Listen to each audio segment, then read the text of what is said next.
دوست خوبم، سلام. میخوام یلدای امسال متفاوت و دبشتر بهتون تبریک بگم. آره، یلدا رو تبریک میگم به اونایی که همیشه هوامو داشتن و کنارم بودن. یلدا رو تبریک میگم به اونایی که دلمو شکستن و از روش رد شدن. یلدا رو تبریک میگم به اونایی که نیستن و یادشون همیشه توی قلبمون میمونه.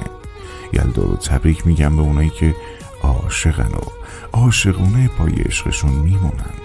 یلدا رو تبریک میگم به اونایی که از آجیل و هندونه و انار فقط اسمشو به یادشون مونده.